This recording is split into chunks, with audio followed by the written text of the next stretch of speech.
How long was it after that you decided to start the obstruction of justice and counterintelligence investigations involving the president? I think the next day I met with the team investigating the Russia cases, and I asked the team to go back and conduct an assessment to determine where are we with these efforts and what steps do we need to take going forward. Now the suspicions of many are confirmed by one of the players in it. The Department of Justice discussed trying to remove the president using the 25th Amendment. What's your reaction to that? Well, if that's true, it is clearly an attempted coup d'etat. We got some big breaking news at the start of the next segment. Lawmakers in Texas have introduced legislation for $2.5 billion to build a wall right here in Texas.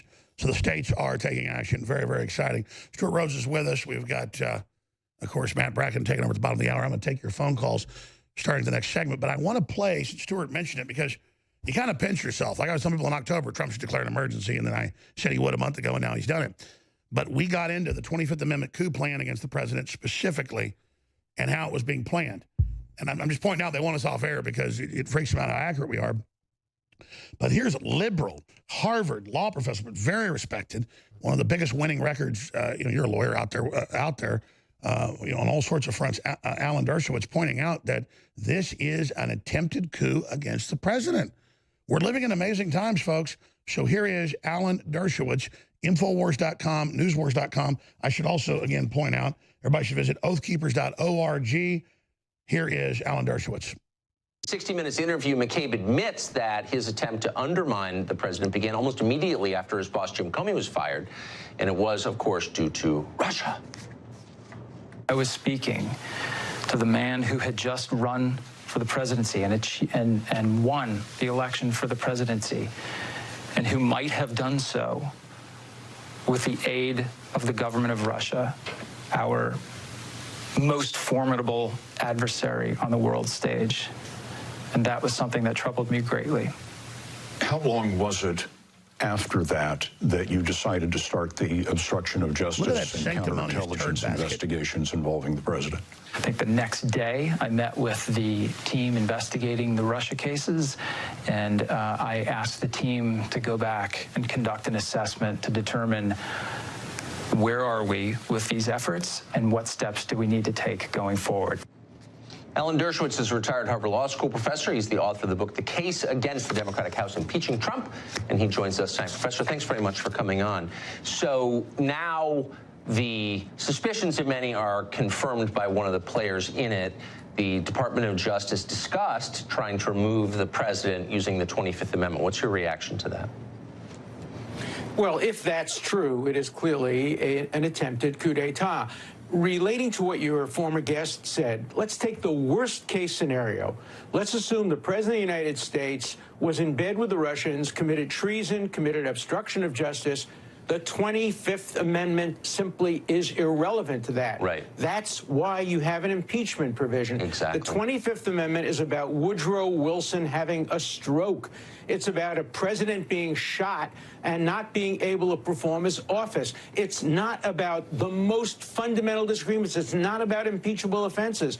And any Justice Department official who even mentioned the 25th Amendment in the context of President Trump has committed a grievous offense against the Constitution.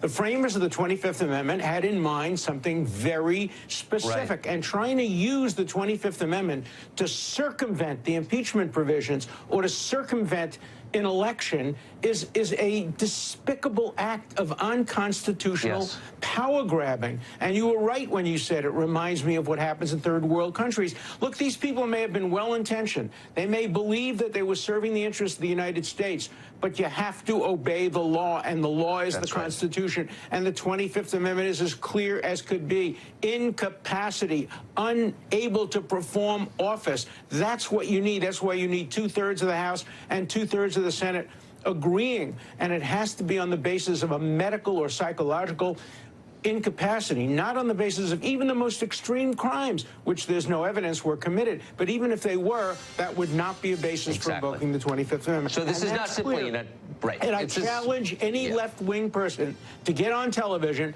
and to defend the use of the 25th Amendment. I challenge any of my colleagues who are in the Get Trump at Any Cost camp to come on television and justify the use of the 25th Amendment other than for physical or psychiatric incapacity. I bet they're doing that right now. But this is an attack on our system, I would say, not just on the president. Alan Dershowitz, thank you very much. We'll be back. Stay with us.